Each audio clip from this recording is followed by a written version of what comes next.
Hello and welcome to April's Birds of Essex Live. We're back live, Steve. My God, yeah, I know. Where's the time gone? Oh my goodness, tell me about it. Well, I know I'm pretty tired because I've had quite a busy month. You haven't done much this month, have you? No, not really. No. I've had a very easy month, just wanting about, basically. Where have you been? Where haven't I been? Yeah, literally. So obviously on our last video, we had to pre-record it because I was gallivanting around in Costa Rica. So yeah, lucky enough to spend a month there. Unbelievable. I bet you had a lovely time. Oh, it was amazing. Absolutely amazing. Yeah, really enjoyed it. And I want to go back. Well, I just want to go. That would be a really nice place to go. But to be fair, how many birds did you see out there? 440 species. So I think my head would probably just pop. I wouldn't be able to do that. I just wouldn't be able to work out what everything was and try and remember all the names. And yeah, so yeah, well done. We're going to see some pictures later on, aren't we? For anyone we might feature a few pictures later. Mega. Okay. Well, there's people watching, so thanks very much. Hello, everyone. And if you want to join in, it's really good because obviously last month's was pre-recorded, and to be fair, it was a bit of a nightmare doing it, actually, wasn't it? Did you think? Yeah, this live thing is much easier than doing pre-recorded. Because the thing is with live, if you make a mistake, you can't redo it. So you just carry on. Whereas when you're recording it, you're trying to get it absolutely spot on, and it never is. And so, I mean, the bit that I did on the Mistley Manning Tree, because obviously Steve was in Costa Rica by that time, and I must have recorded that about 20 times. It was just, I'm not going to tell you some of the language and outtakes. It was really frustrating. But yeah, no, so thanks to anyone that watched that. Thanks for joining us tonight. It's much better to be back live. If you want to take part, how can people take part, Steve? Let me just get the screen up for you. Thank you. Oh. You'll be there in a second. Yeah, so you're obviously hopefully everyone's watching this on YouTube. So why not subscribe to our channel if you haven't already done so? And then there's a chat box on the right hand side, so you can put some messages in, and we're having plenty of those coming in already. Or you can email us if you've got any questions or anything you want to talk about. It's ebwstalks@gmail.com. So we'd like to hear from as many people as possible. And you'll have to remind me to check the emails because I always forget while we're doing this. So I'll open it in the background and check it. I'll even make myself a note here. Look, there you go. Give me a virtual poke every few minutes, and I'll check them. Okay. Who have we got on here so far? Richard Chew. Richard Chew's saying, "I thought this was Birds of Essex." Oh, hang on a minute. Excited to hear about Costa Rica. That's it, Jonathan. John Norgate. Hi, John. And Richard said, "I thought it was Birds of Essex. Like you, Jonathan, I'm keen to hear Steve's trip report on a highly desirable birding location." And then Mo said, "Hi, Richard again. Hi, looking forward to tonight."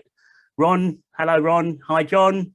And yeah, excellent. I nearly said hi to myself there. I'll just put hi in the chat, and I was going to say hi, Matt, but that would have been a bit silly, wouldn't it? So I won't do that. Right, let's get rid of that screen. So how are we doing then? So what we got coming up tonight? We've got lots of good stuff tonight. Yeah, so first up, I think we're going to ask people, well, it was biggest dips and regrets, wasn't it, from last month? Yeah. So what are yours? Well, to be fair, I mean, I've had a think about it, and there's only one major.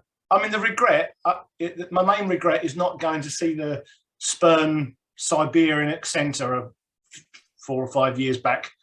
I just didn't fancy driving on my own all the way to Spurn, so I sort of regret that. And yeah, one of my biggest dips was a black-billed cuckoo. Okay. The Outer Hebrides, which it'd been around for like a while, and I was doing a tour there, so not to go and see this bird, and literally pulled up, and someone said, "Oh, it's in this garden," and we stood there for like an hour and a half, nothing. So then someone said, "Oh, it's down the road," so we went down the road, didn't see it there, and then like we had to go in the end, and then someone posted a picture of it parked next to the minibus where I was parked and not in the minibus at the time. How bad's that? You're joking. So if you'd stayed in the minibus, you'd have said it. Yep, exactly. Hilarious. Well, that's my worst, which was pretty horrendous. Well, I can't quite beat that because I haven't really been on any huge long twitches. I think the bearded vulture in Derbyshire was the longest, and I did just about get to see that. But I did go for that rufous-tailed scrub robin. I think it was up at Stiff Key. Yeah. And I went on the day that it disappeared. So I got there and it wasn't there, and the wind and the rain and I was thinking, really, what am I doing? I've just driven 2 hours to get absolutely freezing cold and soaking wet. So I bombed up the road to I think it was Hull, and there was a red flank blue tail there. Good. And got a couple of other bits and pieces along the Norfolk coast. So it wasn't a complete waste of time, but that's probably my only real dip as such. I've been lucky the ones I have gone for I've seen. My biggest regret, and it could still be resolved, is not going for the Albatross up at Bempton last year. But obviously it's there again this year. So if I can work out how to get up there and you know, days off work and petrol money and all that sort of stuff, then maybe. But watch this space. Are you going to go for that, do you think? Or yeah, hopefully. I mean, it hung around for a long time last year, didn't it? So I'd like to be hopeful that, yeah, I might get a chance or two at it this year. Yeah, fingers crossed. Heading up that way in the summer, so fingers crossed it stays. Definitely. So yeah, if you can put in your chat any dips, any regrets, anything that you have missed over the years or you wish you'd gone for and didn't. It can be local, it can be miles away, anything at all. Just pop it in the chat and it'll be interesting to see if anyone else has got any tips or regrets. And the other thing we're going to ask people to comment about tonight as well is what's in a name. So what do we mean by that, Steve? Well, I don't know. Thanks for putting me on the spot there. Yeah, we were having a chat the other day about bird names. You know, and obviously a lot of you have probably been aware that some of the bird names have changed, especially, you know, if you've got your copy of the new bird report, you know, yes, which is hot off the press. Oh. You know, there's things like, just trying to think of one, common loon, for example, for Great Northern Diver. The new goal and all that sort of stuff, isn't it? So. Yeah, and it's just, you know, I mean, I've started using the new names, especially when I write about them. I mean, obviously, when I'm out birding still, though, I still say Great Northern Diver. Yeah. Me too. I mean, I think it's also, yeah, it's the new names, because I think we use it in the bird report because this is a scientific journal. It really needs to be, you know, the World Bird List names is what's used in here, so it's absolutely correct. But I think Essex Birding, that still uses the common names. So just be interesting to know, what do people use? And also, it's not just what names you call the birds, it's how you write them down. So do you use capital letters at the beginning of, so if you're writing I don't know, common gull or new gull, you can use capital C, capital G. Are you going to put the whole word in capitals? You use lowercase? You know, and it's just interesting because there's quite a few different publications that use different methods. They use bold print and capitalization and all sorts of things. This was actually raised by David Smith from down in Witham. He sent an email in, so thanks, David, if you're watching. And he's also said that he's noticed a couple of publications that have actually started splitting names like skylark into 2 words. Yeah. And chaff and woodlark and I don't know. Yeah. And also there's an ecologist on Twitter, Graham Lyons, who's campaigning to, because a lot of even pieces of people like the RSPB, they just use lowercase. Right. So, you know, moorhen with a lowercase m. What do you use? Oh no, I'd always use a capital M for moorhen. I mean, it's just I wouldn't even dream of making it lowercase. But you know, he's campaigning to get a lot of some of the scientific papers that still use lowercase to use capital letters. So let us know what you think. There's no right or wrong.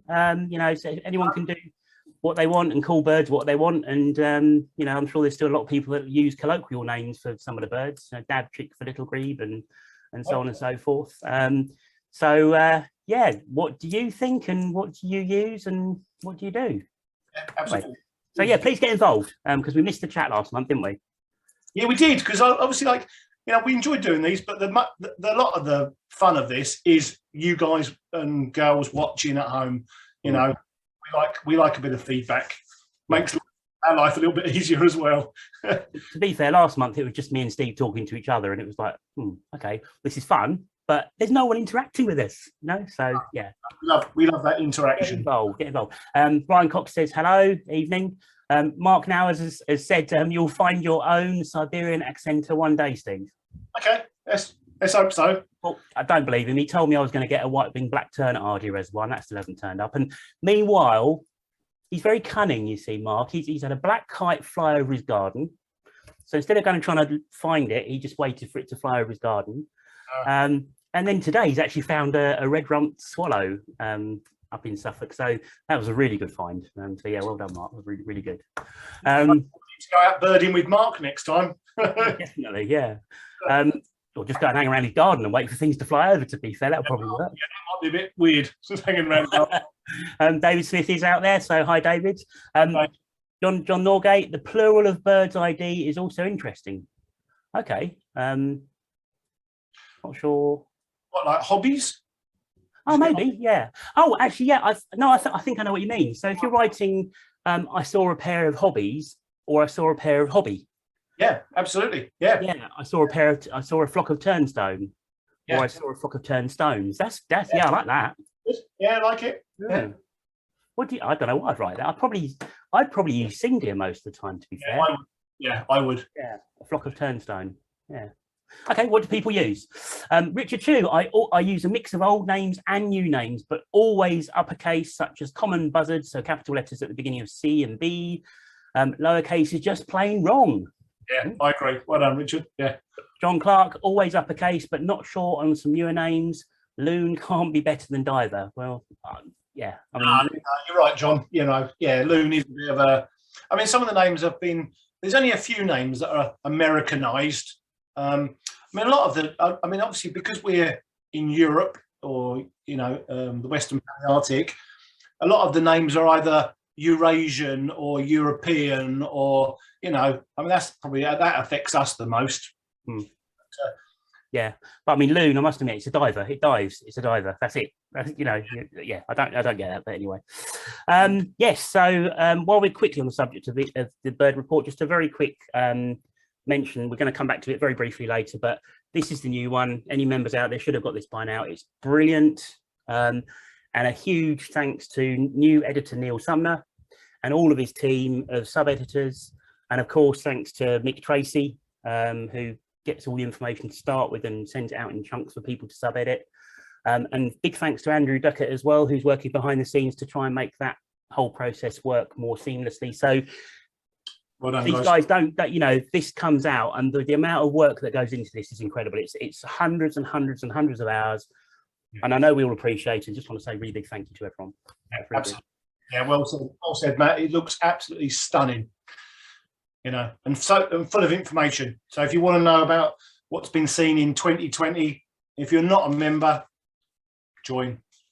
I do think the highlight of the report is the 3 photos of mine that are in there. So I knew you were going to say that. I'm really in there. I'm really pleased about that. Normally I'd go, all right, but you have photographed a mid-goal, so there you go. There you go. Yeah, thanks.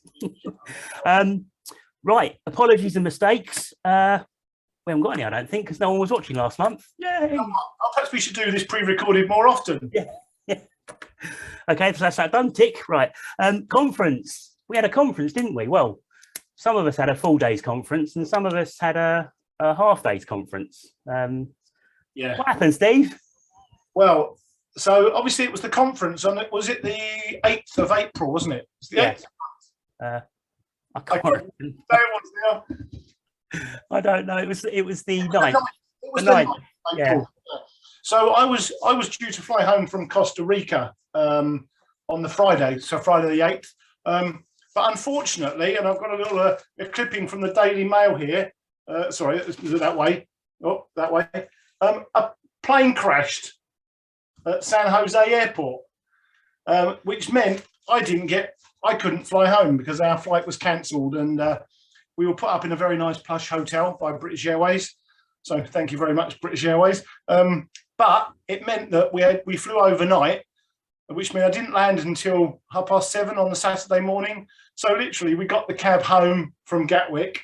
I literally dropped my bags off in the front door, picked up my car keys, loaded up the car with our stand, drove to Writtle, where you guys were already in the morning session. But I have to say, it was a fabulous day. You know, I mean, well done to all those who came and to all those who were involved with the organising, including the speakers, and the catering was magnificent. I mean, that kept me going. All those nice sandwiches. I wondered where they'd all gone when we came out of lunch, to be fair. It was me. No, I mean, it was a brilliant day. I think everyone enjoyed it. Well done for you for getting there as well. What people don't know is that 7:30 in the morning, because we thought that Steve wasn't going to make it, because he texted saying he didn't think he was going to make it. And then at 7:30 in the morning, I'm driving up to the venue, and my phone goes and it gets cut off, and then it goes again and gets cut off, and then finally we get connected, and it's Steve, and he's saying, "I'm taxiing on the runway right now. I'll be there by 10:30." I'm thinking, really? So you did an incredible job to get there, mate. Brilliant. I wouldn't have missed it for a world, and it was a really, really good. And it's so, you know what? It's again a lot because of COVID in the last 2 years. We've not seen that many people, so it's really good to see the members again. Yeah, I think everyone enjoyed it, and a huge thank you to everyone for coming along. And obviously, as Steve said, all the speakers and everyone in the society that was involved as well. It was a great day. It was my first conference, and I thoroughly enjoyed it. It was superb. So I can't wait for the next one. Well done for MC in the day as well, Matt. Because you know. Well, yeah, thank you. To be fair, I was pretty nervous beforehand, but then when I got there, I wasn't. So it kind of went okay, really. Right, what else have we got? We've got John Norgate is saying he agrees with singular, so flock of turnstone, or whatever the collective noun is for turnstone. Mo Jackson, now this is good. A mini bus to Bempton, please, for the Albatross. Okay, all right. I'll go up for that. Okay, let's see what we can do. Okay. Mr. John P10, John Camp, sorry. I use old names, and when writing for Essex birding, uppercase. So is that uppercase for the whole name of the bird, John, or is that just the capitalisation of the first letter? That'd be interesting to know. David Smith said might need a bigger minibus, Mo. Yeah. Is that because I'm going to be on it? Really? Thanks, Dave. Brilliant. Okay, what else have we got here? Mark now has capitals for me on names, still struggling with sociable lapwing rather than sociable plover. Yeah. Okay. And a couple of other people saying really good conference. So Mark and Ron and John Norgate talking about US names. We got excited in California when they shouted skewer, as it meant South Polar, as all the others are Jaegers. Oh, okay, I didn't know that. South Polar skewer is still South Polar skewer in the States, yeah. Okay, that's cool. Okay, right. What are we talking about next? So, book offer. Hang on a minute. Let me just get. If you feel for a bit, and I just need to get a picture up. So, if you were at the conference, you would have seen actually one of the highlights of the day for me, apart from seeing you, Matt, obviously, was Connor Jameson did a absolutely fabulous talk on the goshawk, and he's written a book. He certainly has, and unfortunately, Connor he turned up just after lunch. I don't think he realised how big the conference was, so he turned up just after lunch, and when he walked in, he kind of went when he saw how many people were in there, because there was about 100 people turned up, and he gave his talk, which was hilarious and interesting and excellent. And then he kind of said he'd got some books that people could buy if they were interested, but by the time we all filed out at the end, he'd already left, I think. So unfortunately, we didn't get to see him properly. And I know there was a problem on the A12 that day, so I think that's probably the reason why he made his way home. But I've been in contact with him since, and I've said, look, any chance we can get some books? And what he said is yes. And I don't know, can you see the screen there? Yeah, perfect, mate, perfect. Yeah. So basically, if anyone is interested in one of his books, now I have already sent an email out to all the members that we've got on the database. But anyone that hasn't seen that email yet, if you're interested, the instructions are on the screen. You can collect it from us either at the next field trip or indoor meeting, which obviously won't be until September time. So field trip would be better. We've got one at Carlton Marshes coming up. £10 if you're going to collect. If you want us to post it, £12.90. If you're interested, email ebwsconference@gmail.com. And we need you to pay by the 22nd of April, which is Friday. So you're going to need to get moving on it if you do want one of these. But Connor will sign the books. And if you want a dedication in the book, if you let us know what you want him to write for you, and as long as it's not too long, he'll do it. Put it on the email and we'll send you back details on how to pay. And if we can get the payment across by Friday, then we'll pick them up next Wednesday. I'm going to pick them up from Connor, and then I'll bring them on the next coach trip and beyond. So hopefully that's been on the screen long enough for anyone to take a picture. Just leave it on there for another 5 seconds. And yes, I mean, if his book's half as good as his talk, it's going to be a good book. Yeah. You've read it, haven't you, Steve? It's a really good book. Yeah, I read it a couple of years ago, and it's fabulous. And yeah, if you haven't got a copy, then contact us. Definitely. Right. Yeah. Talking about Carlton Marsh, we're going on a bus trip or coach trip, aren't we? Yep. Yeah. Honestly, it's Sunday, the 8th of May, I believe. 8th of May. Yeah. And it's the first one for. I can't remember.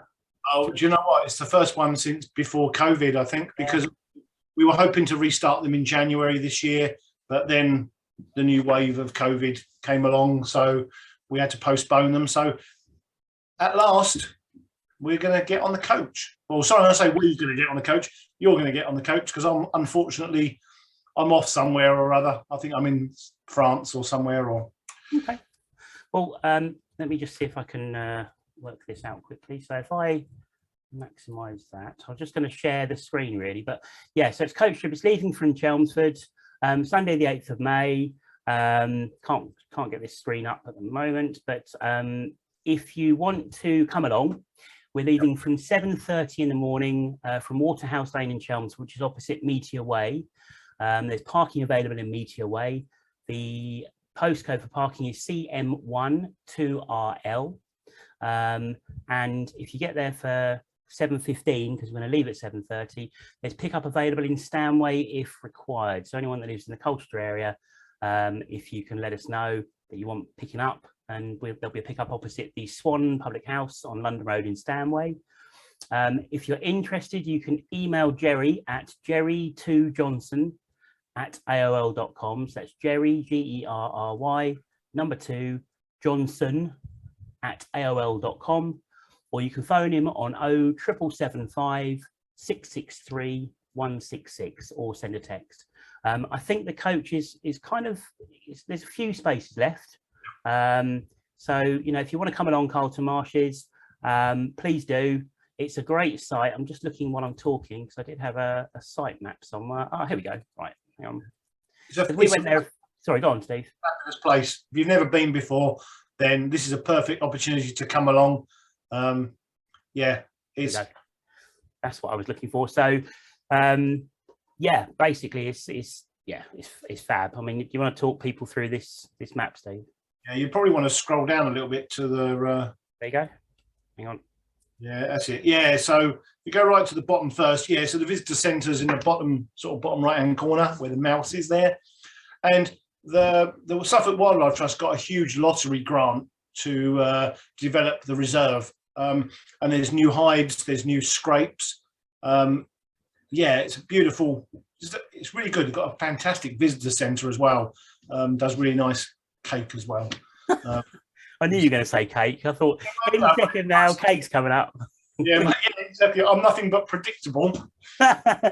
Also, of course, the birding's good. I mean, I think today there's glossy ibis there today, Pacific golden plover. Yeah. I think there's been gargany, and it's just, yeah, it's one of those places that in spring anything could drop in. So, yeah. I'm really looking forward to it. I mean, there's 6 hides, I think, in total, isn't there? It goes right up here, I think, is where the reserve sort of ends up here somewhere, isn't it? That marsh, that Peto's marsh at the top is really, really good. You know, it's got breeding avocets, marsh harriers, there's bitterns, there's Chinese water deer. Yeah, there's a bit of everything. So, yeah, it should be. I'm a bit gutted that I can't be there, but Well, the good thing with this is as well, because it's a coach trip, when we get there, everyone can I mean, we'll go around in a group, I guess, but if people want to go and do their own thing, you know, some people might just want to go around this bit here. I'd quite like to go all the way to the end, up to hides 5 and 6 and have a look over Pito's Marsh. But as long as we're all back at the coach, you know, on time, it doesn't matter what you're doing where you go. You can do what you want when we're there. So it's a really good day. If anyone hasn't been on one before, you don't have to be a member. Just get in touch with Jerry. As I said, Jerry2Johnson at AOL.com, or give him a call on 07775 663 166.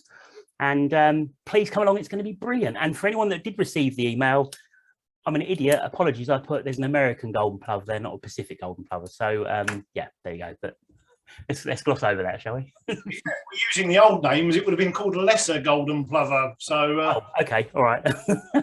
Cool. So yeah. So right, fabulous. Okay, so have we got any feedback? Let's have a look. Great conference. Mark Nauer's incredible invertebrate assemblage. Blimey, he's just testing whether we can read long words. At Carlton 2, including fen raft spider. Oh, yeah, I think they reintroduced fen raft spider. It's Britain's rarest spider, as far as I'm aware, and Britain's biggest. Yeah, it's big, and there's some very nice small ponds at Carlton Marshes where fen raft spider lives. So, and also, of course, and also May's going to be a great time for things like dragonflies and butterflies and hobbies. And it's got some good flowers as well. So yeah, I'm looking forward to that. Right, well, talking of flowers and Mark and various things. This is a good link, isn't it? Let's recut this, right? No, talking of special guests, and talking of Mark Nauers, we've got a special guest. So we're going to bring him in as I'm yapping. So Mark Nauers, for anyone that doesn't know, he works for the RSPB. He's the Turtle Dove Conservation Advisor for Essex. He's a really good friend of the Society as well. And he's coming on in a second. Here we go. Here he comes, hopefully. Hopefully be here. He's not there. This is going to be a bit of an anticlimax, isn't it? But fresh. Yay! Hello, Mark. Good evening, Mark. Oh, can't hear you. Oh, there you go. Seamlessly smooth as always. Is that better? Hello. Yeah, that's better. I can hear you now. Yeah. So Mark's joining us this evening. Thanks for coming on, Mark. Thank you very much. He's joining us to talk about his new role and looking after the old turtle doves. But before we start, just give us, for anyone that doesn't know you, give us a little bit of background of your birding and work life with birds and so on. Yeah. Well, you cut me or bleed feathers, really. You know, I'm never quite sure when it switched. My dad was interested in birds, and he's probably I'm the youngest of 3, and he's probably hoping it rubbed off one. I was his last chance, really, I suppose. But I remember, I mean, certainly my first YOC trip was with the Wimbledon YOC in September '83 as a chap called Ron Kettle, who was a sound recordist at the National Archive. It was a bit of a guru. I don't know if people might know him, but a lovely bloke, and you know, took me under his wing and many other youngsters birding around sort of places in Kent and Sussex and the like. Was doing at the same time sort of doing conservation work parties for the Surrey Wildlife Trust from mid-teens, and yeah, sort of harboured ambitions to work for the RSPB. Did my first bit of volunteering in 1991 at Loch Darton when I was in 18 or something, you know, and did that a few years, and then I just yes, so always birding, done the twitching thing, but I haven't really twitched for a good 20 years or so in a big way. And when I look at it now, you don't need to fly over your garden, do you? Well, indeed, no. Oh, look, red rump swallow. Yeah. Sorry, go on, cut you off mid-flow there. Sorry, it's been a good week. And so, but I after school, I went just working in humdrum jobs in Croydon, as you do. And when I was 26, my girlfriend at the time said, you know, you really should be doing what you want to be doing. So I went to college for a year, to agricultural college, to get a sort of a appropriate qualification in wildlife conservation, and managed to get a contract with the RSPB immediately after that through a friend that I'd met, an acquaintance I'd made when I was volunteering. So if anybody's looking to get into conservation, volunteer. You know, it demonstrates your commitment. You know, really does. Yeah, and be clear on what path of conservation you want to get into. You know, so yeah, I spent 10 years as a warden at Wolves Wood and the Stour Estuary and Cattlewade, and then I had a mishap with my hip, so I've got a new one about 7 or 8 years ago. Put me behind a desk, but last month, 1st of March, I started as the Turtle Dove Conservation Advisor in Essex. So you know, I'm you know, really pleased to be outside working with farmers, because it's you know, 72%, 70%, call it what you will, you know, of our landscape is farmed. We, you know, conservation organisations do a fantastic job on rare priority species that are habitat restricted, like bitterns, for example, on reserves, you know, and marsh harriers, you know, down to one pair in 1971, and now they're blooming everywhere. And bitterns as well. The turnaround, because we researched it, we knew, you know, we discovered what the issues were, and now, and again, we can't move a bitterns when you go to a big reed bed habitat, and they're even, you know, they're popping up in smaller scale reed beds now. It just seems to indicate that they are, you know, they're just recolonizing those little niches. So but birds like a turtle dove, you know, we're not going to save those on reserves, because because it's, you know, they're a wider countryside species, so the challenge is greater for their conservation. You know, I mean, there's a lot of farmers that want to do a lot of good stuff, but they need you know, they need our support to help them and guide them in the right direction. So it's working with farmers and landowners, but even people with large gardens can make a difference, and local communities can. And also, if you're sitting here listening to this today thinking, what can I do? I'm not a farmer. Some people are. Dave Dutton might be on. He's, you know, one of the sort of stars of the show in Turtle Dove Conservation in Essex. But you know, the most important thing anyone can do as a bird watcher is record what you see and send it in. You know, I'm standing next to, or sitting next to 25 years of notebooks there, but it all goes on my phone now.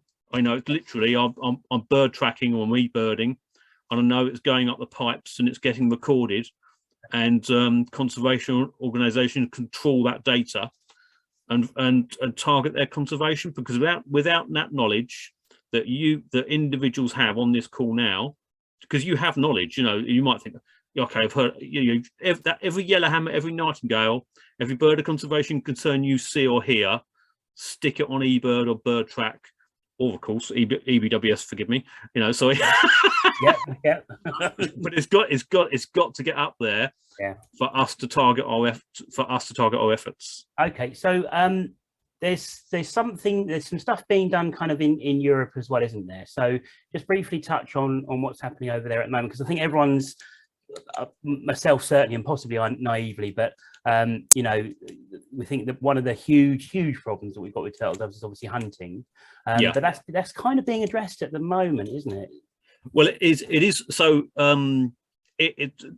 so what has happened, so the RSPB is obviously the UK's nature conservation largest wildlife conservation charity, but there were independent bird conservation charities throughout the globe, and they all work under the umbrella of BirdLife International. And in Europe, they've been working on a international species action plan for turtle doves over the last few years, which is now in train. And that having that international species action plan gives conservation organisations the lever to pressure the EU and national government to to say, look, the hunting that is going on across the Western Flyway, or indeed across the Flyway, is unsustainable and it needs to stop. And so last year, France, Portugal, and Spain were all told, you need to stop shooting turtle doves. And the sense is, certainly in Spain, there's a high degree of compliance with that. And so our UK birds don't come through Malta; they come through the Western Flyway, through Spain, France, Portugal. They spend the winter in Mali, Senegal, places like that. And so that's hundreds of thousands of birds that are not being shot. Good. That are coming through this year, and they'll probably come through next year, 2023, and by 2024, certainly we might have 3 years of no shooting of turtle doves in those countries. Okay. Obviously, there's pressure being applied on other areas. Malta is still spring hunting, which is abysmal. But it's it's amazing what you learn. I don't know if you could do a quick doodle poll of the people on this call now. I reckon there's a working assumption that hunting of turtle doves happens in the spring in those countries. It doesn't. It never has. It's spring hunting of turtle doves in Portugal, France, Spain happens in August and September for a very short window. I'll hold my hand up. I was not aware of that. And speaking to the conservation scientist for the RSPB the other day, he says it's a bit like the Glorious 12th. Obviously these birds aren't farmed; these are wild birds, and they're but 60% of birds shot in Spain are shot on day one of the hunting season. And so it's a cultural thing. And they're shot and they're eaten. It's ingrained in their culture. But it's mostly it's the average age of hunters is quite high. But we can't say, oh, okay, they'll die off. We haven't got that time. So we need to address those measures. I guess it's kind of educating the younger generations and everyone really, isn't it? Yeah, absolutely. Yeah. And there is, depending on which way the political cloth is cut, in those countries depends on, so the hunting lobby is quite a strong lobby in these countries, and you can imagine that parties seeking the rural vote want to side with, people who shoot in the wider countryside and always have done. So I guess I would imagine, and again, correct me if I'm wrong, but if we can demonstrably prove that in the next 2 or 3 years the population of turtle doves has increased and is continuing to increase, that would be obviously a good way to hopefully prolong this hunting ban, and that's why it's so important, as you said earlier, that people record, isn't it? Yeah, absolutely. Yeah. So I mean, it's down to, so for the moratorium to be, so the hunters need to demonstrate that they need to be able to demonstrate that their hunting is sustainable. Of course, we would much prefer that they just stop shooting them. But if they can demonstrate that their hunting is sustainable, which is not going to be an easy process, there's a lot of, and it's all down to them to present a case to the governing authority to say, here is our case for sustainable shooting or hunting of these birds. But it's going to take them a couple of years, if that, and it's all, the ball is in their court, as it were. But taking your point, Matt, coming, if we see more birds coming through, you would like to think that part of the reason for that is fewer birds being shot in the autumn in those countries. But so for anyone out there, because we're all kind of sitting here, I know, Steve, you've seen like a million turtle, well, not a million, but you've seen a few turtle doves in your time, haven't you? And that's good. I remember seeing flocks of them back in the late 80s at like Fingering Hoe. In August time, they would gather on the wires. But unfortunately, we don't see that anymore. But there are still a few places we can see them in Essex, which is really good. So you've got a few pictures there, Matt, haven't you? Of Yeah, I was just going to say, for anyone, we're assuming that everyone knows what turtle doves look and sound like. So for anyone that doesn't, and there might be some newer people out there, I'm going to share, if I can find it. I don't know where it's gone on my screen. That's a bit annoying. Hang on a minute. Show all windows. There we go. I've got so many tabs open on my computer at the moment. It disappeared off the bottom. So that should be a turtle dove, I hope. Yep, looking good. Not a Pacific golden plover. So what are we looking for on a turtle dove ID, guys? Do you want to go, Mark? Or yeah. Well, I'll go. So they are smaller than a collared dove. I mean, on occasion you see pictures of wood pigeon, collared dove, turtle dove on a wire, and turtle doves are a much more slender affair than a collared dove. They're not much bigger than a blackbird, really, are they? and you can see that lovely brown and black scalloping on the upper parts, the more prominent black and white collar compared to a collared dove. And you're going to see these birds in the wider countryside. They nest in dense scrub. So, and I've always got this image of seeing them purring when they purr on telegraph wires or on the top of a dead tree. And particularly, particularly of an evening. Maybe I did more evening walks as a nipper, but you've sensed them with warm, sultry summer evenings. That tur call that they have. But the best. Pretty distinctive. A pretty distinctive bird. In flight, got the extent. There we go. Well, linkage. That's seamless. That was. Look at that. Anyone would think we prepared this. Oh, that's amazing. That tail pattern is pretty distinct. They do an optical display flight as well, don't they? When they're really going for it. So distinctive, slender, scrubby habitat. They feed in the ground on bare, short turf, particularly, and when we're working with farmers to encourage them to provide suitable habitat on the ground, cultivated margins or sown plots of a bespoke seed mix, we're aiming for 30 to 60% of that habitat to be bare, and the rest of the plants to be quite short, because they won't feed in a hay meadow. Hay meadows are great, but they're rubbish for turtle doves and need that bare ground to walk in amongst, feeding on small arable seeds. Because in the 70s they used to breed, used to have 3 or 4 broods a season. Now they only have 1 or 2, so it's their productivity in this country has dropped significantly. And another way of obviously knowing that you've got a turtle dove around, which I've had reasonably locally over the last few days. In fact, didn't see it, but of course I heard it. So again, very seamlessly, I've got a turtle dove in my pocket. Here it comes.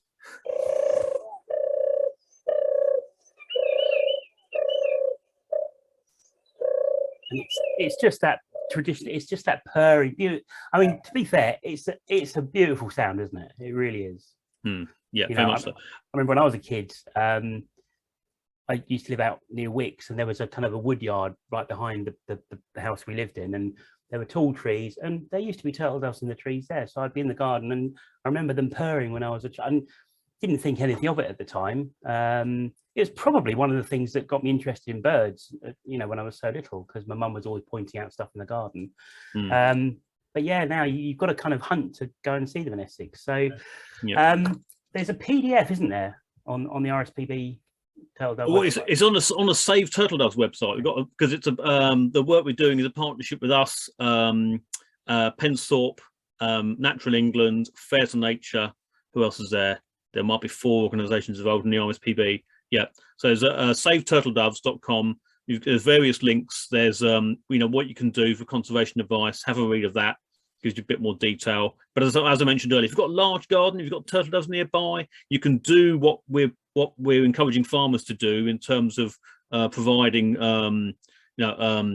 seeds of low growing wild plants in gardens. We've done it elsewhere in East Anglia, and it works.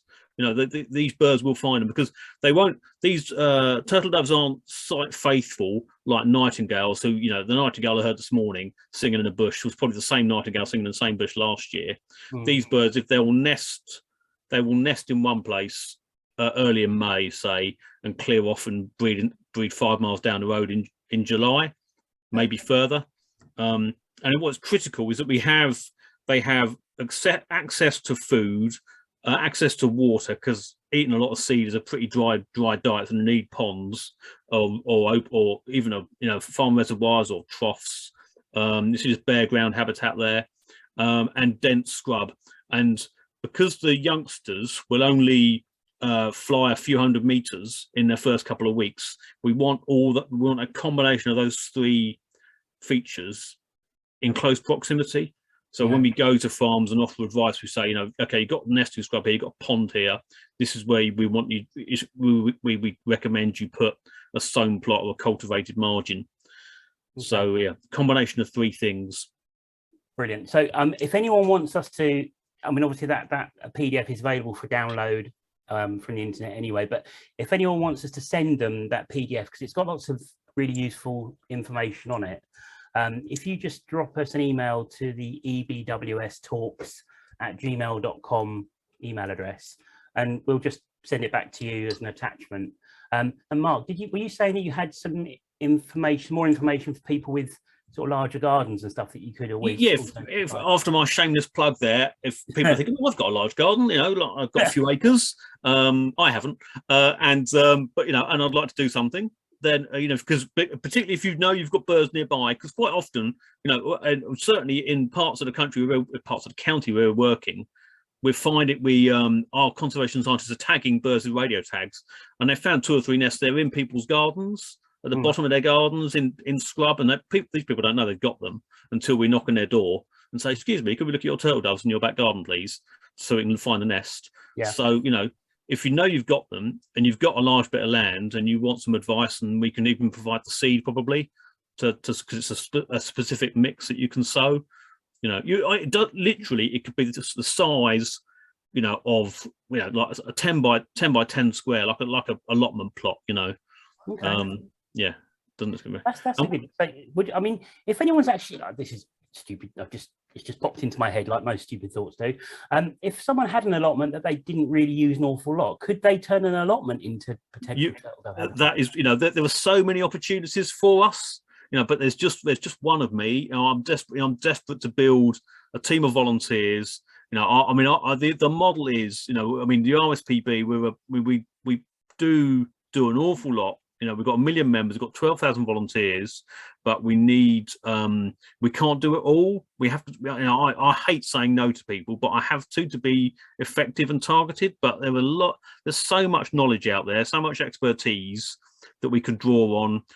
People who are retired project managers, retired conservationists, that could, retired people who do communications, all sorts, you know, that can help this work. You know, they can lead teams of volunteers to all coordinate surveys, coordinate habitat management, do the communications, etc. You know, so I'm really keen to build a team of volunteers to help turtle doves in Essex. So you know, and so we, and particularly, you know, this coming season, the most important thing is getting out there and recording those birds. And I'm really keen to resurvey sites that were surveyed last year as part of the national survey. Yep. So if you want to get in touch with me, please do. Or if you go onto RSPB volunteering and I think it's Essex, and RSPB volunteering Essex, you'll see a link for turtle dove surveyors. Click on that; it takes you through a process, and I'll get an email, and you can we can start the conversation. It'd be great to have you. Can people email you directly as well, Mark? Or... Yeah, of course can. Yeah, definitely. Yeah. What's your email address? mark.nowers@rspb.org.uk. So mark.nowers@rspb.org.uk. Yeah, but brilliant. Yeah, okay. But there's a very simple, you know, if people are giving up their time to us, we do ask you to just register. It's not an onerous process. It's a few. It's like, you know, booking your car in for service sort of thing. There's a lot more fun. Have we got any questions or comments, Steve, for Mark? Yeah, hold on. Let me just click on that. Oh, why is it not working? Oh, hold on. Oh, here we go. Yeah, John Peacock said that he hopes the turtle doves return to Rabness again this year, as he missed them. And then Richard Chu said the regulations and laws to stop hunting is good, but do we know how much illegal shooting still goes on? And are there sufficient resources to enforce the ban and prosecute the criminals? So that's a question I asked when I was speaking to the conservation scientist the other day in Spain, and our conservation scientist happens to be Spanish, so he spends 6 weeks here, 6 weeks there. Because generally speaking, the level of compliance is pretty high in Spain. You know, so it's not, my sense is that other countries, other parts away from our flyway, are much more unregulated and a little bit Wild West. Okay. Whereas, you know, yeah. So well, we can only do our bit, can't we? And I think there's another comment on there, I think, isn't it? John Norgate has said Graham Eakins' garden is an Essex hotspot. So I I think you were discussing that. We were discussing that the other day. Actually, bumped into each other, didn't we? Yeah, I need to. He's on the list to speak to. Yeah, definitely. Yeah, brilliant. Okay, so yeah, great stuff. I mean, if anyone is remotely interested in helping turtle doves in any way, if you can, please get in touch with Mark and record turtle doves. Listen for the purring. You know, look out for a small dove flapping around doing a display flight, and don't just go to the places that we know that they can be seen in Essex, which are few and far between now. Look for them anywhere you are, and that's what we're really looking for. We're looking for them in places that they don't usually turn up, because that's got to be a good sign. So report them. Sorry, Mark. Yeah. So yeah. I mean, there were squares. I've literally got a pile of maps with squares highlighted that I need resurveyed. So if you come to me, but do go out, find and record them. But they are, so just as a word of caution, because they're now an officially a rare breeding bird. So please, you know, when you send your record to Bird Track or eBird, it automatically gets marked as sensitive, so it won't be publicised. So please, can I urge you not to publicise it on social media? Yeah. You know, stick it on Bird Track, eBird. But if you can email me as well, because what I'd like to do is to get to these places to sort of carry out a rapid assessment of the likelihood that they're breeding and not just a one-dayer. And if I'm happy to go and knock on a landowner's door to say, "Oh, you're interested in helping," that's the approach you want to take. Sort of almost direct action, if you like. You know. So brilliant. That's what it needs. That's what it needs. Yeah. Well done. Excellent. Thanks, Mark. Have we got anything else for Mark, Steve? No, I think that's it. No, it was really informative, Mark. I mean, and also talking about the rare breeding birds, that goes for a lot of rare breeding birds at the moment. So if you find, I don't know, lesser spotted woodpeckers, I don't know, LRPs.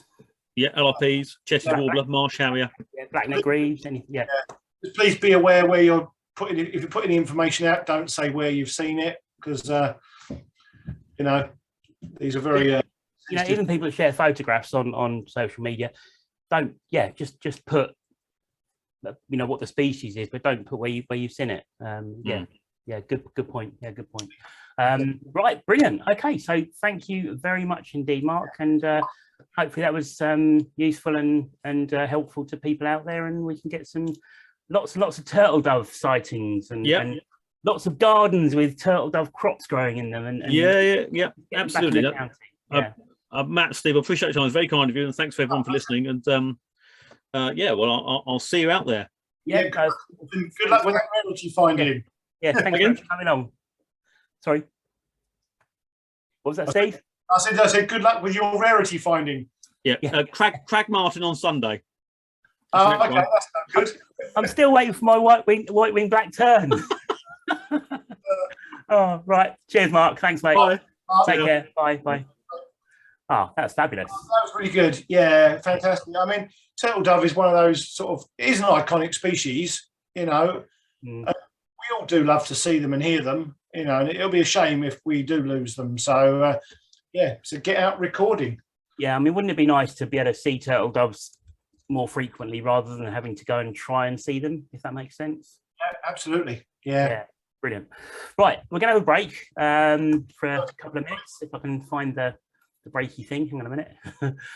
So yeah, we're going to do a 3-minute break quickly, and we will be back. So wherever it is, here it is. Right, 3 minutes. So time just to make a cup of coffee quickly, and we'll see you in 3. Yeah, see you in a bit.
Hey!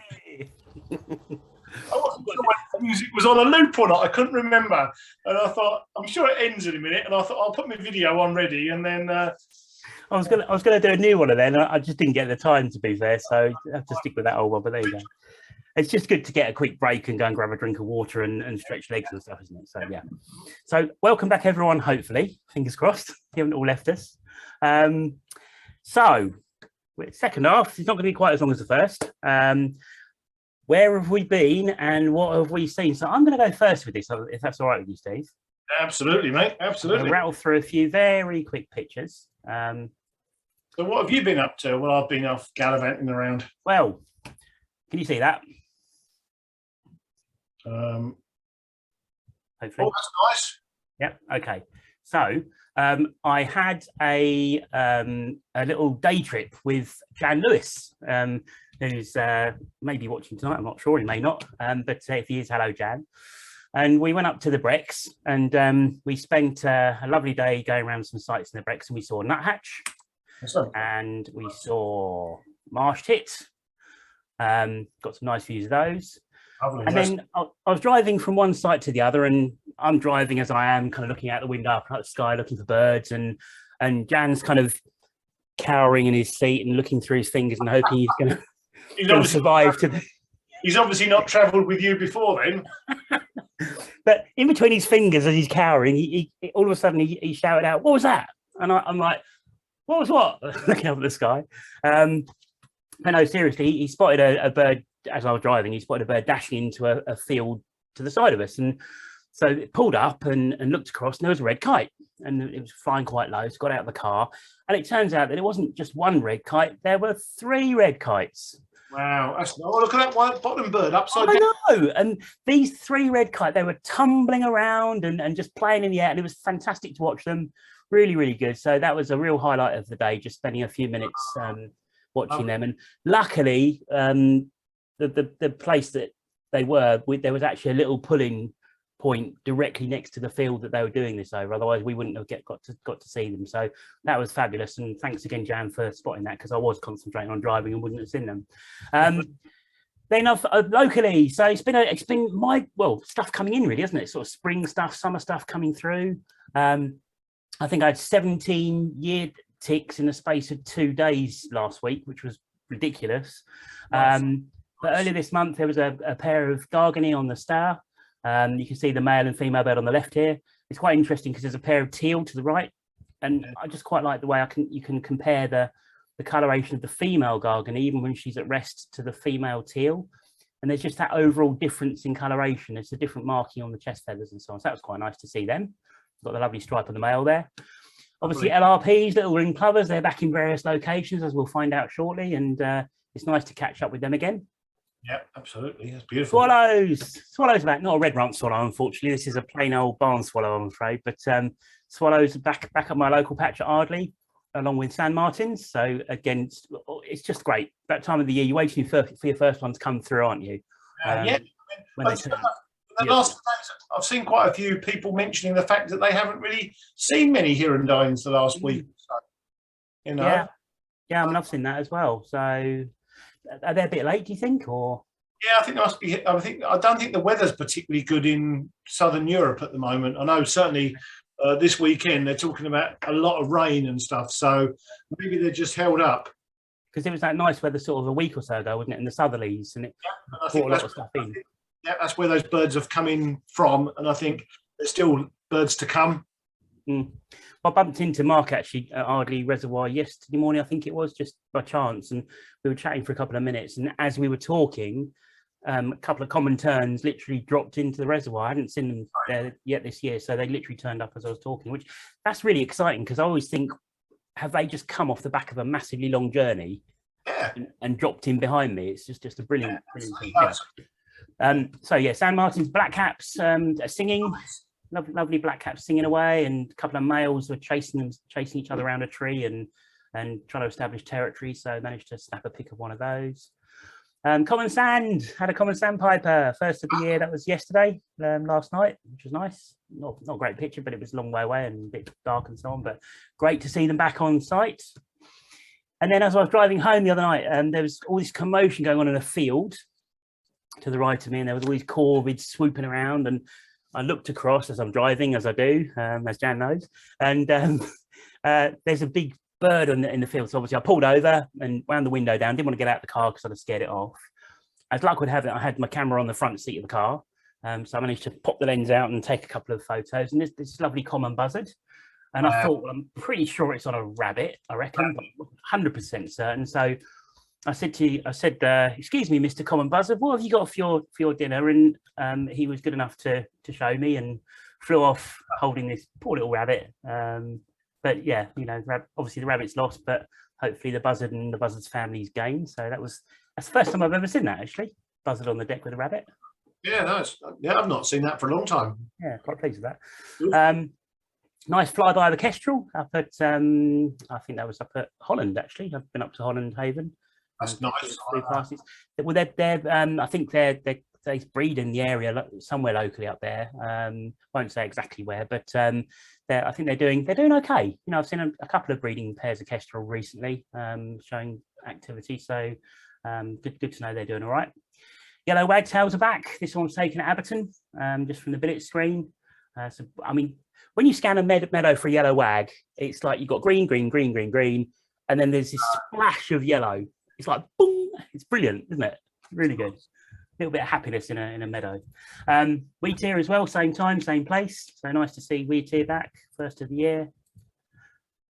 Rubbish photo, but little gull, and there been a little gull reported at Abberton, and I hadn't seen little gull yet this year, so I thought I'll go and have a look for it. That's what I was at billets for, actually, funnily enough. And didn't see it, and then luckily Daryl Rhines turned up, and we're both scanning, and he happened to just look up in the sky, and there was a flock of black-headed gulls coming in from the south, and with this flock of blackheads was one little gull. I've got a little gull, yay, brilliant. So it came down and flew past, and yeah, good to see. Ring ouzels, I think there's been up to 3 there recently down the Lodge Lane, which we covered in our guide, didn't we? Yeah. So anyone that hasn't been there, go and see them. Sorry. Always good seeing ring ouzels. Yeah, brilliant. It's like you see a blackbird kind of bird, and then a big flash of white. And, oh yeah, I've got to get one on local pat. There's a couple of places at Ardley which look perfect for ring ouzel. Yeah. And I haven't had one yet. There you go. Right. Goldcrest, nice little Goldcrest close up the other day. Just thought to make a nice picture.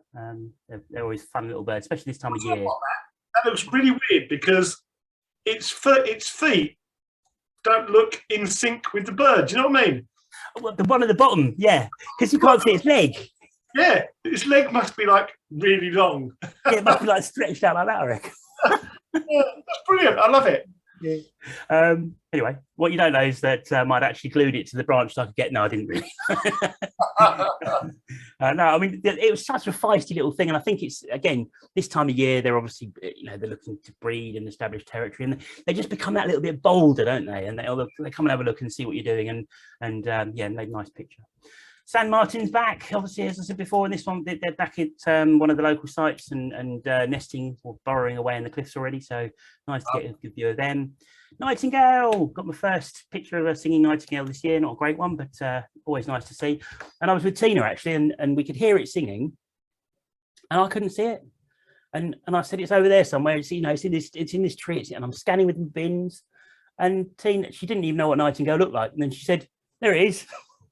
I'm like, where? And she's describing where it is. And I couldn't see it still. And then all of a sudden I got on it, and I was like, okay, brilliant. So yeah, it's nice to see. The white stork's back. So that's been back at the Stanway landfill. And as you can see, it's quite used to the machinery and stuff now, I think. So that was fun. And then finally, well, a couple of pictures left, I think that's all. I'm really pleased with this, even though it's a bit rubbish. I had never taken a picture of Chessy's warbler until now. So this little Chessy's, again, was flitting around fairly close by and singing. So I managed to get the camera on it very briefly. And then just to finish with Sparrow, I was at the Ardley pits recently, just scanning for anything good. And big sort of grey and white flash went through the binoculars. And this lovely male sparrowhawk landed close by and proceeded to sort of give me a bit of a hard stare and try and scare me off. So that's me for the month. I've seen lots of nice things, but just really stayed local. Yeah, I mean, we've had a few comments. John Norgate said, regarding the swallows, that there's very few around and they're blocked in Spain. So, Okay. as we thought. Jan Lewis said, Hi, Jan. Stay in the bricks, Matt, despite your driving. So there you go. Well, at the end of the day, if I go out for days birding with or without anyone else, and I come back and I'm still alive, then that's pretty good in my book. So, Okay. it wasn't quite that bad, I hope. But no, seriously, really big thanks to Jan for coming along. You know, I love going birding, and going with someone else is always good fun. He was really good company for the day. We saw some good birds as well, and you know, I certainly enjoyed it. So yeah, thanks very much. And yeah, last one. Nicholas Warner says, "Hey Matt, I didn't know you spoke buzzard." So, man of many talents, you are. There you go. Yeah. I did a course at college, and I didn't really. Right, let's see if we can do. So it's you next, Steve, but we've got a little, just a little taster of what's to come. Are you ready for this? I hate to even think. Right. Turn your speakers up, everyone. Here we go.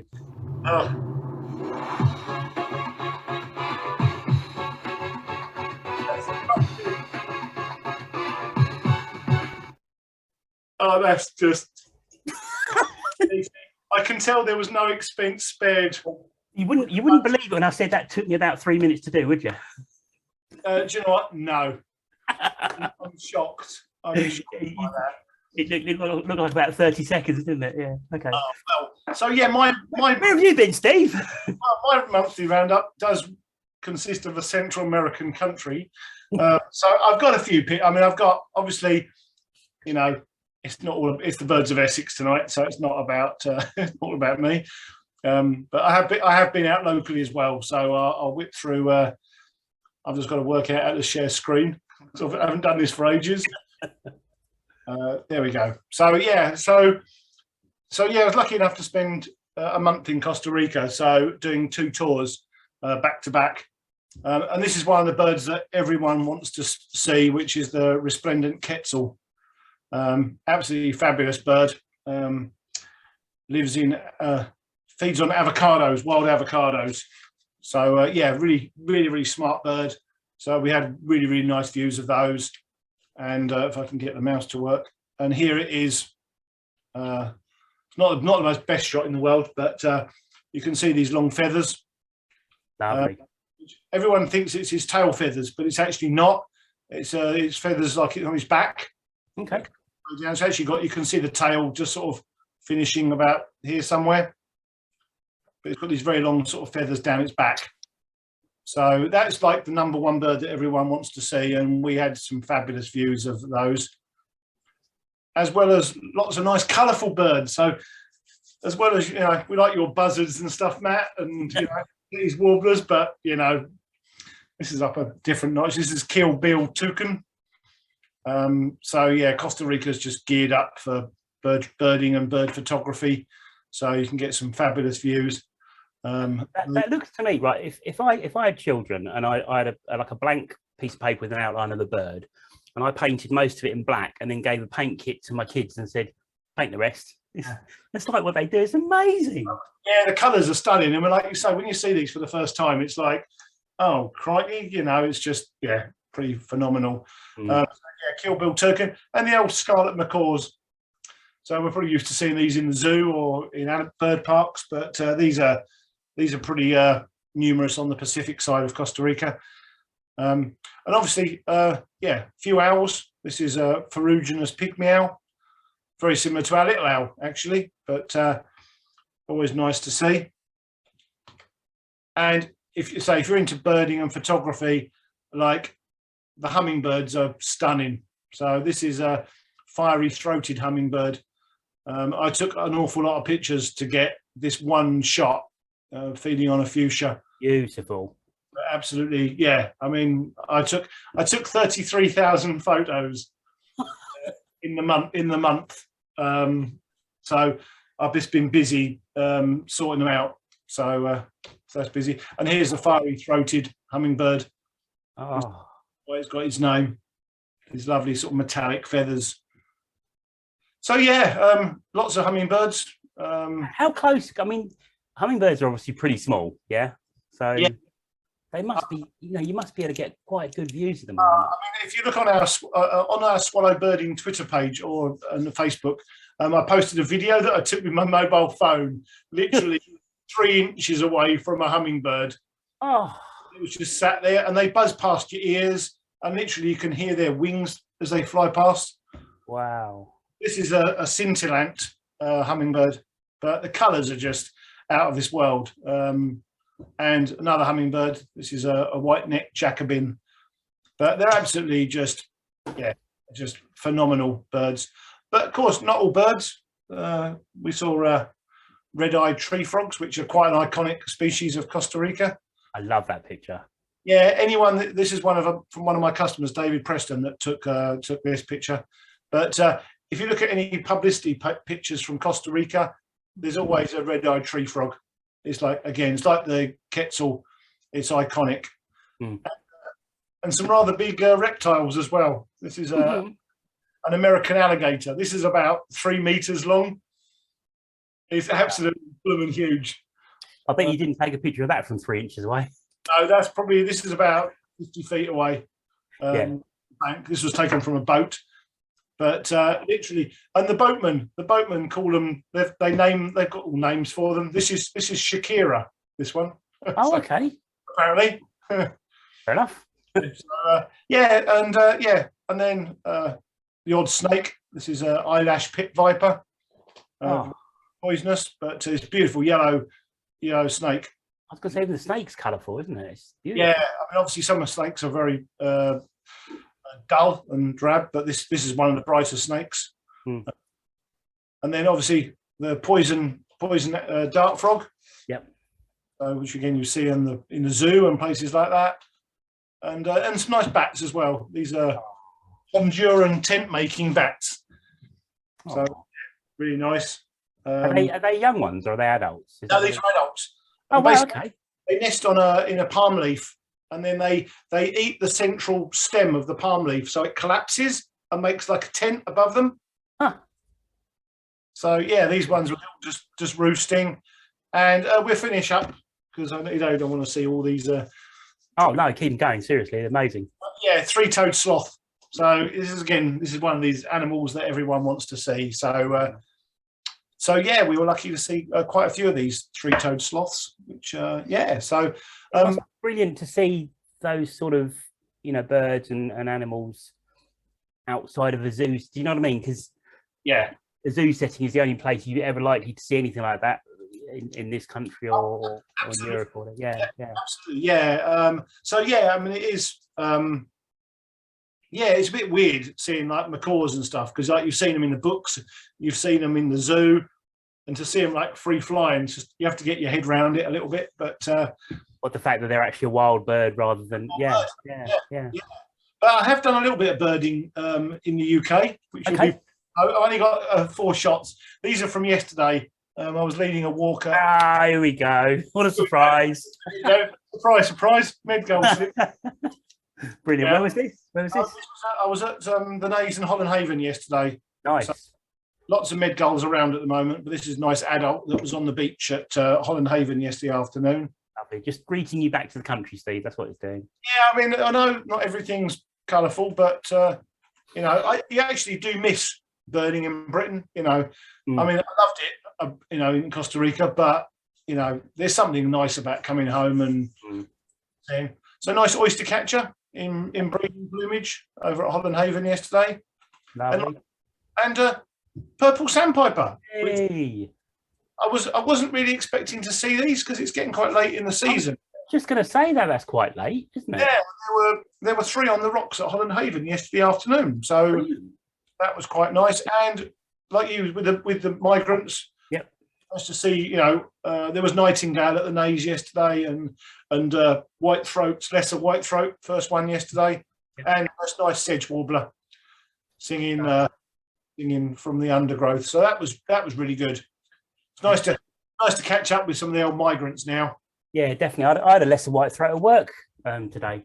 I got to work in Ipswich, parked my car in the car park, opened the door, lesser white throat in the corner of the car park, like the rackety part of it. Yeah, which I've had. They were there last year, to be fair. So they do. Yeah, I was going to say. there's like a pretty dense area of scrub. It's not big, but it's quite dense by the side of the river. And I guess it's just a place they come back to. Richard Chu has said, how many lifers did you get on your trip, Steve? Oh, crikey. Do you know what? I don't know. I mean, we did see quite a few species that I have seen before, things like house sparrow. And some of the American warblers and waders I've seen before, things like black and white warbler I've seen here in the UK. Okay. And things like, semi-palmated sandpipers and least sandpipers. So probably 380 species, maybe. Wow. I don't know. I need to have a count up of I don't always worry about numbers, to be honest. I mean, it must have just been lovely to be somewhere completely different and exotic and surrounded by so many incredible species. So and the food's good as well, obviously. And you're going to be doing a talk for us next year. Yeah, I've been invited. This is not until 2023, February 2023. I'm doing a talk on the birds of Costa Rica for the Birdwatching Society. So we're not sure quite whether that will be Zoom or in the hall, but I'm looking forward to doing that. So if you want to see more Costa Rica pictures, then come on to the talk, or consequently, you'll visit our swallow birding Facebook page because there's lots of pictures on there. Yeah. John Peacock, I think he's gone now. He said, thanks for the show, guys. Matt, did you see my comment about the White Bridge at Cataway? So during the last month's show, when I did the little guide on Mistley and Manningtree and the Cataway area, I said, is the White Bridge called the White Bridge because the railings are painted white? That was my assumption. But he said it got its name due to salt water bleaching the timber off the old bridge. Oh. So I guess the old bridge was bleached white, and so the new bridge probably that's why they painted it white, I guess, but the old one was bleached white. So I didn't know that. That's really good. Thanks, John. That's excellent. Yeah, mega. And John Norgate said superb photo, Steve. Oh, thanks, John. Do you know what confused me? John Peacock's obviously commented, and I forever know him as King Cobra 66. I know. You confused me now. Yeah. Right, what's next? Wintering migrants. Yeah, absolutely. So, if I can find this screen very quickly. We're doing all right. It's somewhere on here. I did have it. Oh, it's disappeared. It was going to be wintering swallows, isn't it? I don't know where that's gone. Hang on a minute. Yeah, I think there was a report out this week, wasn't there, saying that hopefully you've got the screen there. Yeah. It was BTO, I think, wasn't it? Yeah, there you go. It should be on the screen there. This is from Bird Guides, but it's a BTO report.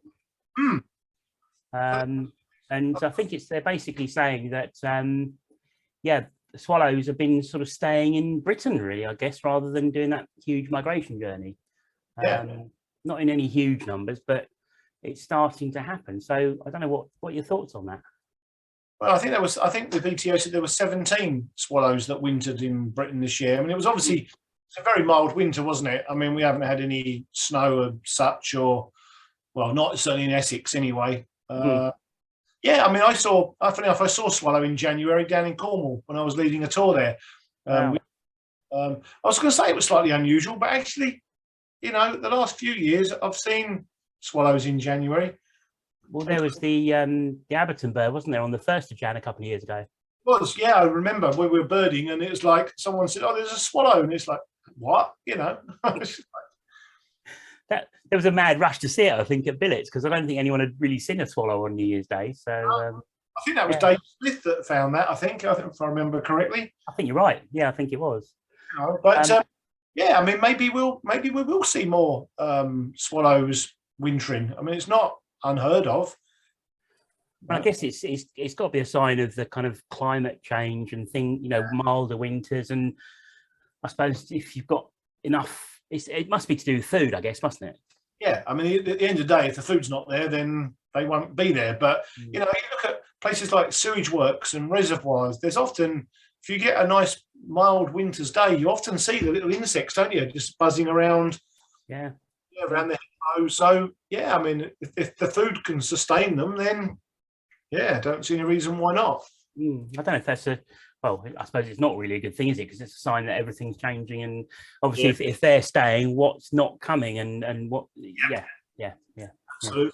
Yeah, no. So yeah, interesting report. Yeah, if anyone's seen a swallow in the winter, apart from the Abberton one on the 1st of Jan a couple of years ago, or any other hirundines or anything else that shouldn't be here during the winter, pop it in the chat. Be interesting to see what you've seen. David Smith just commented it was Ken Hudgell that found the swallow. My apologies. Oh, was it? Oh, well done, Ken. Okay, that's good. Right, yes, that's just interesting to see that, isn't it? Yeah, things are changing. Right, sightings around the county. So, do you want to go first? You're doing the south and mid, aren't you? I'll do south. So I've just got to find. Just got to clear some of these. It's basically we're just going to have a quick roundup of things that have been seen over the last month or so. Oh yeah, so I've been through various websites and social media. Take my glasses off. I've got a couple of scrappy bits of paper here, so my preparation is not great. So yeah, in the last, well, since the 26th or so of March, I'll start off at Wallasey and Wallasey Island and Lower Ray Pits down in the South End area. So they've had 3 tundra bean geese at Lower Ray Pits at the end of March, which is quite, they've been very few and far between this winter. So that was a really good record. And Wallasey still has 3 spoonbills, shorted out. And like you said before, Matt, the summer migrants are coming in now. So there's wheatears and yellow wagtails and various other birds coming in. Yep. South Fambridge, the black brant was still there up to the 14th of April. So, and it does commute between there, and sometimes it's seen at Blue House Farm as well.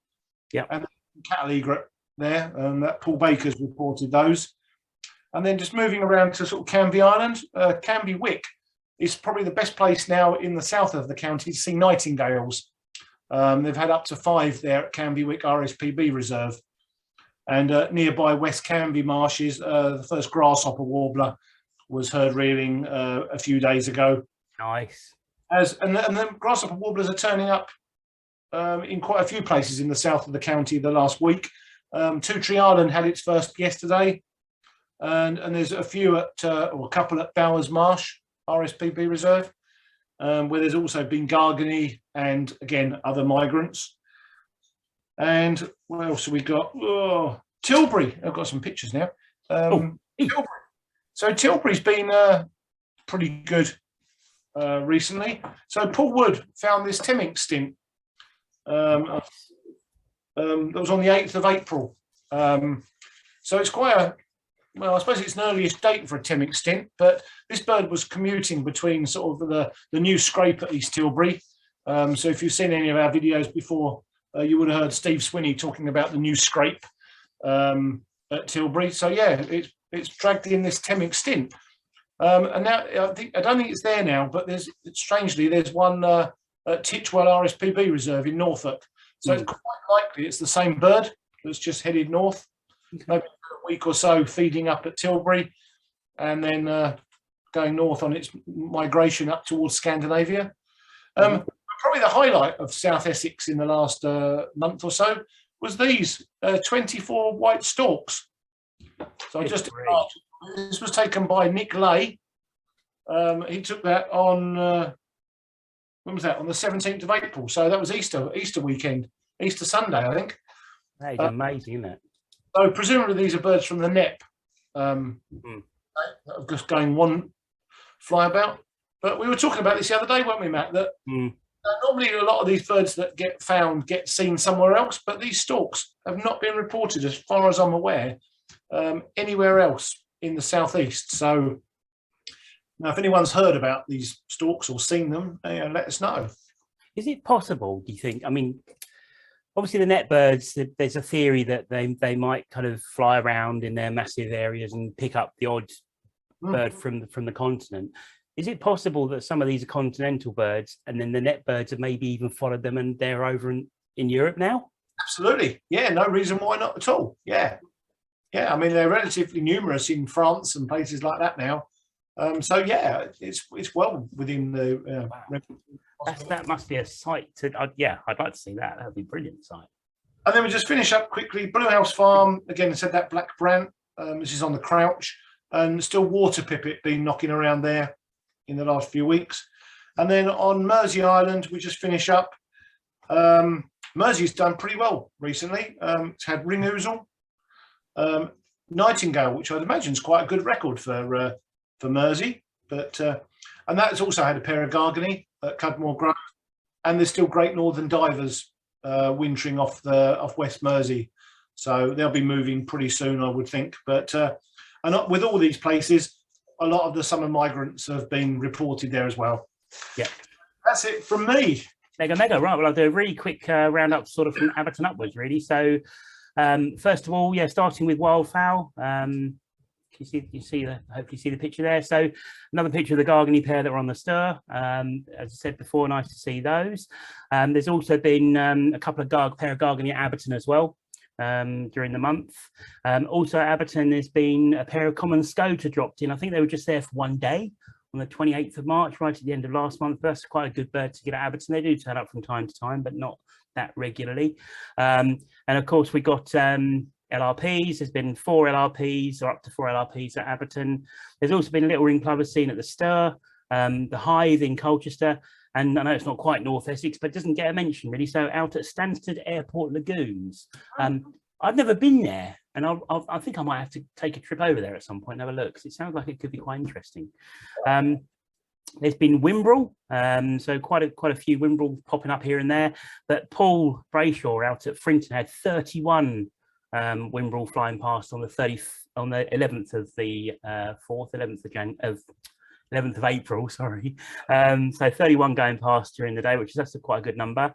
And then, as I said before, the white stork turned up. It was seen first at Abberton, and Brian Bolton took this picture and popped it onto the Ed's website. So thanks for that, Brian. It was seen flying over the visitor centre, and then obviously heading over to Stanway Landfill, which is where it's kind of been habitating. Spoonbills, there's been a spoonbill old haul, and there was a couple of spoonbills seen early April in Abberton. I think around about the 5th there were 2 seen, but not much sign since. So obviously we know they bred last year, and fingers crossed, it might happen again this year, you never know. But talking about birds that might breed, this one I think is one we're still waiting for, and we're probably not going to see it because it'll happen over the back somewhere. But this is a great white egret. So there's still cattle egret and great white egret at Abberton at the moment. Only a couple of great whites, I think, right now, but this one is in breeding plumage. So similar to the photo you showed last month, Steve, it's got dark legs, dark bill. The claws are going quite nice and green there. Really nice bird to see, definitely. Black terns. There's a couple of black terns at Abberton that they've been around sort of from the 12th on and off. Bit tricky to see, but not sure if they're still there or if one of them's still there, maybe. Be good to know if anyone's seen one recently. And then we had the black kite at Stanway Landfill, which caused lots of excitement for 2 days on the 13th and 14th. I managed to buzz over there late in the evening, and myself and Simon Patient waited quite a while actually as we were getting dark, and it eventually flapped around above the tip and disappeared. But that was nice to see. I think it was seen briefly again by a few people. Dave, I'm not sure if David Bradnam, I think Colin McKenzie saw it. So yeah, that was seen on the 13th and 14th. And then Liz Huxley on the 19th, just a couple of days ago at Fingeringham, had a white-tailed eagle fly over. Yesterday. Yeah, yesterday. Yeah. And she managed to snap a picture of it, so sent that in. So thanks, Liz. I presume that's one of the Isle of Wight birds, but not certain. Yeah, I think there's been one doing the rounds, hasn't there? I think it's been seen at a few places in Essex recently, hasn't it?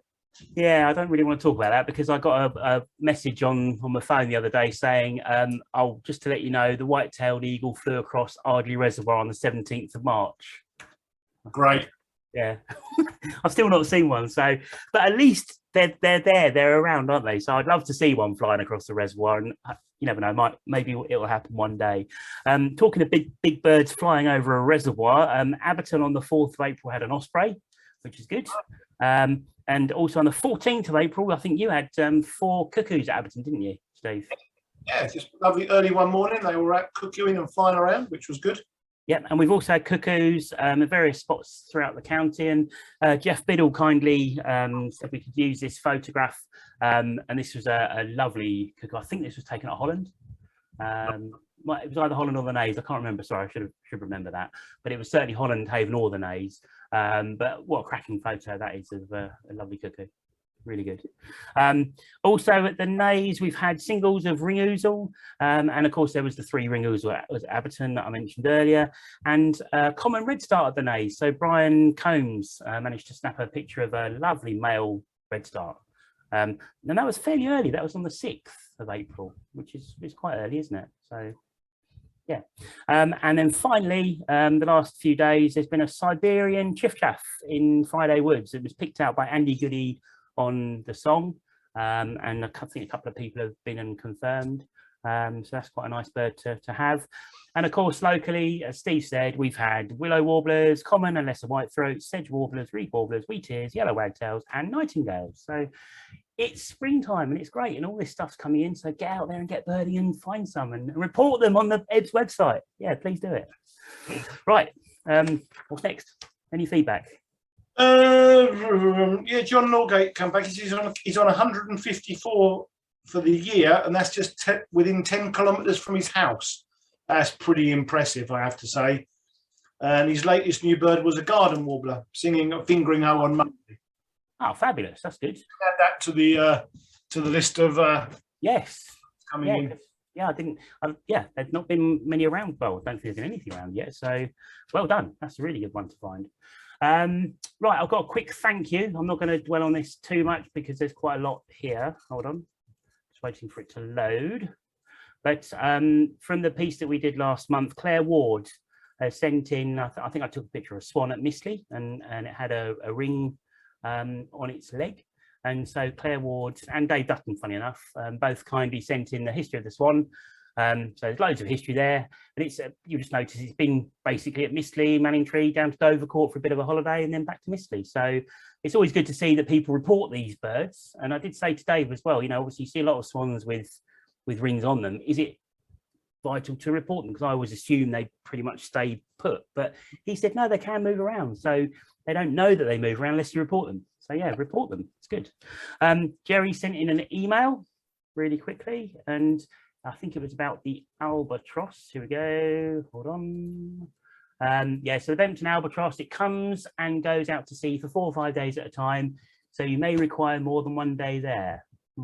Okay. Remember, David Turner missed it over Easter. So maybe a minibus trip for a week, Steve.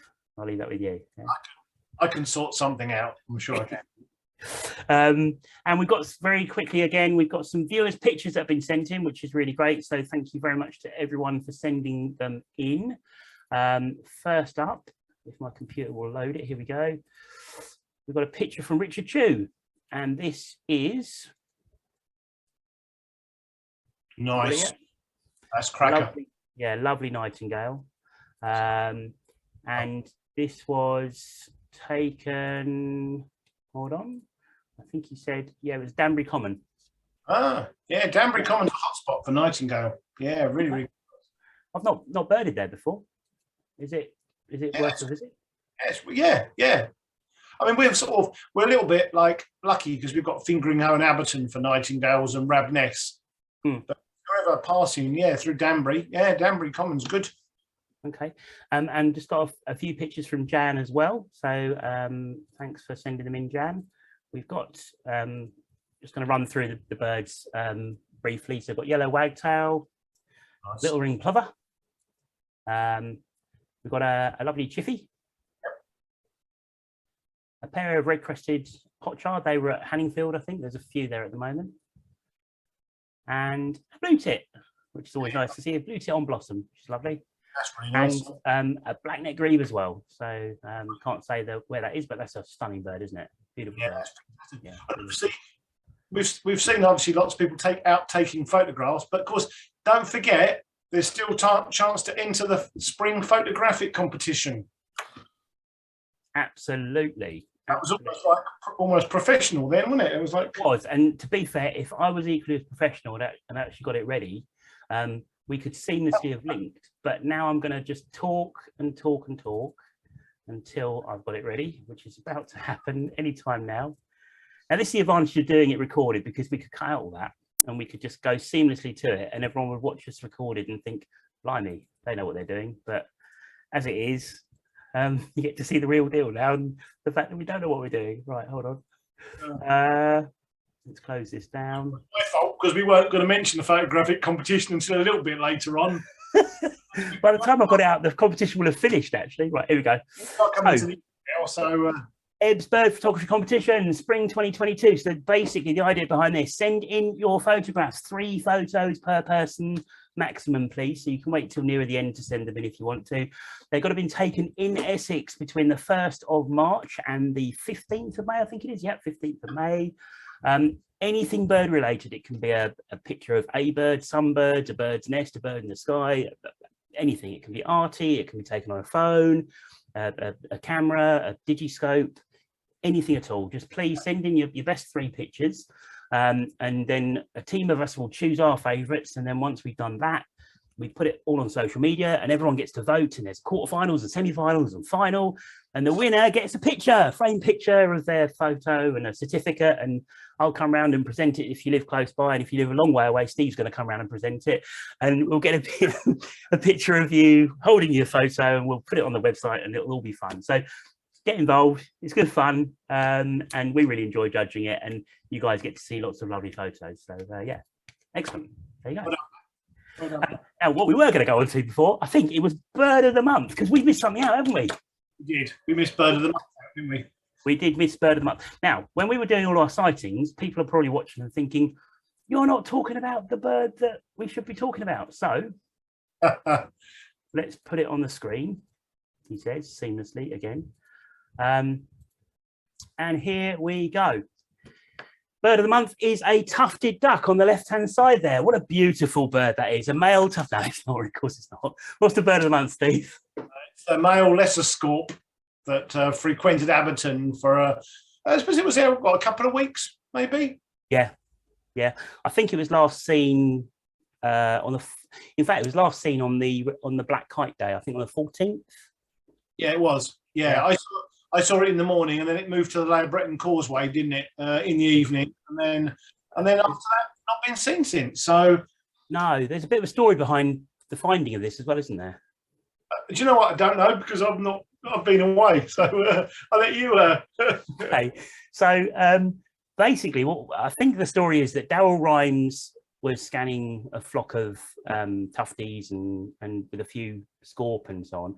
And there was a hybrid in there, and there was another hybrid in there, and it was a long way off, long way off, and the light was very hazy and so on. So he kind of put out there's a couple of hybrids, and then a few days went past, and he went back again, and the flock had moved a bit closer, and he had another look through the flock and found the hybrids, and he noticed that one of these hybrids didn't look like a hybrid anymore; it looked like a Leicester Scorp, and I think David Bradnam was also fairly close by, so David came along and they both got on this bird, and I think they spent due diligence and massive credit to them, because they went through, and it was still quite a distance, it wasn't easy, but they went through all the ID features and then confirmed it as Leicester Scorp. And basically with Leicester Scorp, you've got the sort of funny peak to the rear of the crown.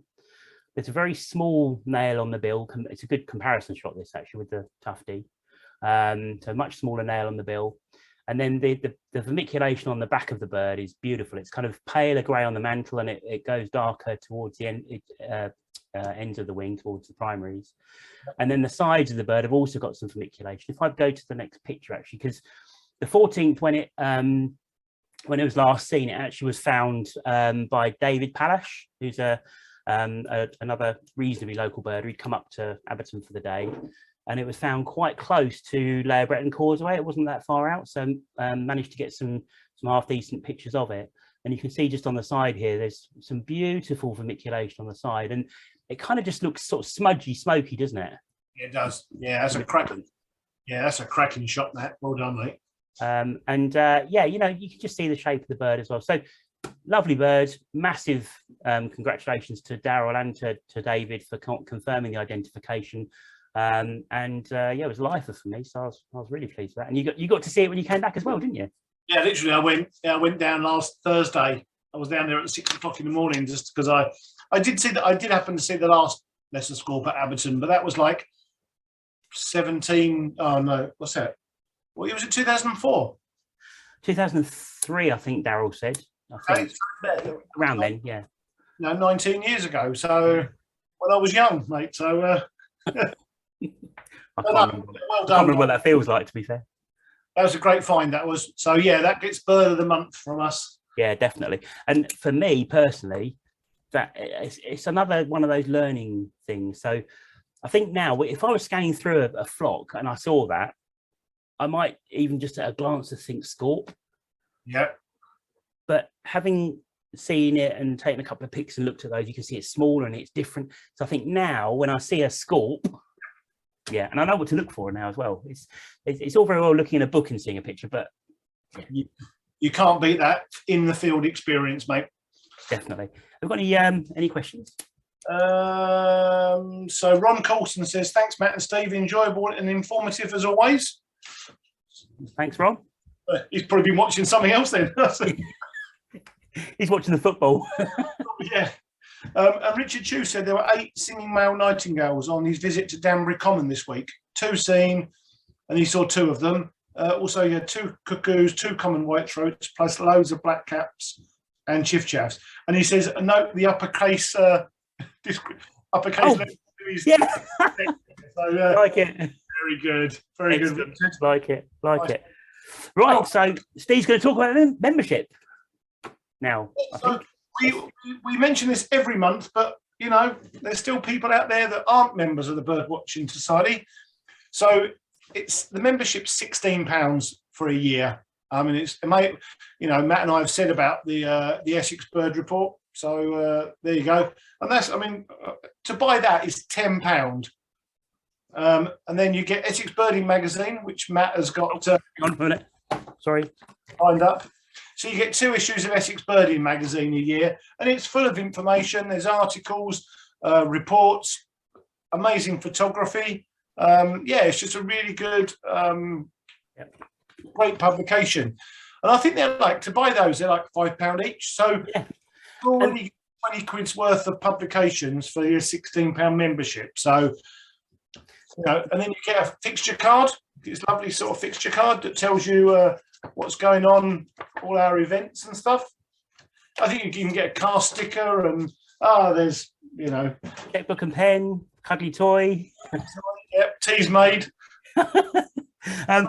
Those younger viewers won't know what a tea's made is, but Essex Birding, just to mention. So pretty much, well, not pretty much. I think all of the content in here is submitted and written by members and you know, other birdies in Essex and so on. So all the photographs, all the articles, all the sightings at the back. You know, massive thanks to all the people in all the various areas that collate all the sightings for the 6-month period, so that we can all read through and see what's been there. Again, so much work goes into these things, and it's all done voluntary. And I know we said last month we thanked people on the committee and so on, but just thanks to everyone, all the volunteers, everyone that sends in photographs and articles, the editors, the sub-editors.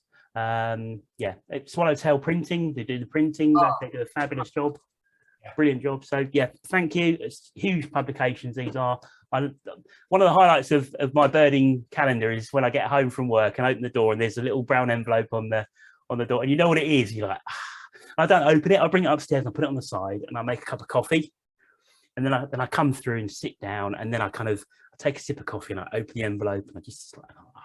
Do you know what? Are you the same? Like if mine comes and if Annette opens the post, I'm like distraught that before it's like, oh, what's the matter? You have to do the sniff test as well. And I saw you do the sniff test the other night, didn't you, guys? Do you know what? Obviously, I used to work in printing, so the old sniff test. Do you know what?